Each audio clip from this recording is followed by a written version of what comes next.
È il settore economico che più mette il buon umore e non solo perché il vino, si sa, fa allegria, ma soprattutto perché i numeri del vino italiano sono in crescita costante. Un successo fatto di costanza ma anche di grande innovazione con alcuni marchi come il Prosecco che si sono schierati dalla parte della sostenibilità ambientale puntando alla certificazione come obiettivo.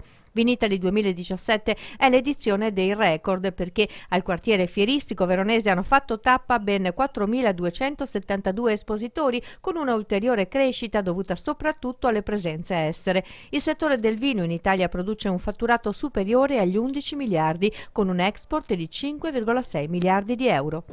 Credo che da qui noi dobbiamo lanciare la sfida del valore, in particolare per il vino. Bisogna che il nostro vino non solo venga venduto di più nel mondo, ma abbia prezzi che rendano il valore che ha. E quindi continuare a lavorare su questo tema per noi è decisivo.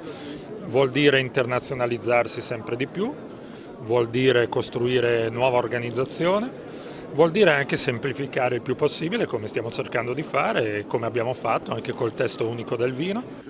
Ma direi che è ancora un Veneto che è il primo produttore nazionale e il quarto esportatore mondiale con 2 miliardi di fatturato. E il vigneto Veneto vale 86.000 ettari, 22.000 addetti e 30.000 aziende agricole. Siamo ancora i numeri uno, continuiamo il nostro percorso verso non solo la quantità, la qualità e sicuramente la certificazione ambientale dei vigneti. La burocrazia è uno dei problemi, no? Il famoso libro di campagna e gli adempimenti, una settantina di adempimenti per arrivare al bicchiere di vino.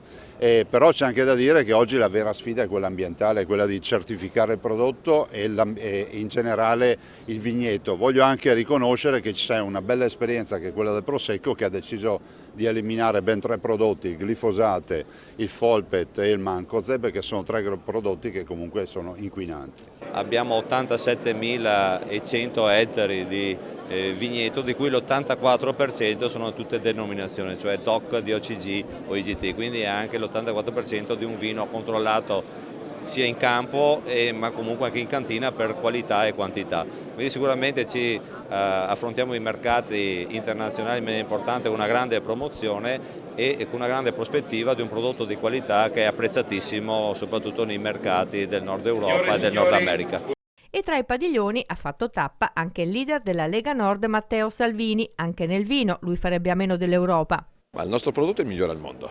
Il falso Made in Italy ci costa 60 miliardi di euro di mancato fatturato perché l'Europa non protegge e non difende il Made in e quindi se l'Europa protegge ha un senso rimanere in questa Unione, se l'Europa non protegge anzi danneggia tanto vorrebbe far da soli.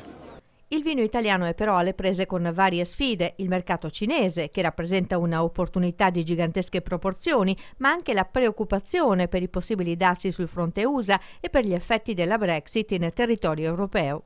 Dobbiamo riflettere sul fatto che questo ritorno evocato di dazi, barriere, complicherà la vita delle nostre piccole e medie imprese, quelli che anche in Italia spiegano che con un ritorno al protezionismo c'è un futuro per, ad esempio, le nostre piccole e medie imprese, dicono una follia assoluta.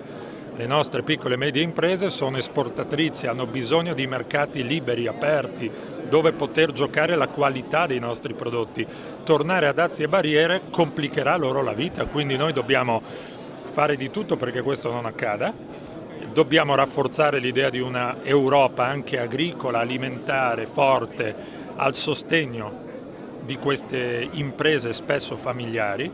Di questo abbiamo parlato con il commissario Hogan e da Verona deve arrivare un messaggio molto forte che è nell'apertura e nelle regole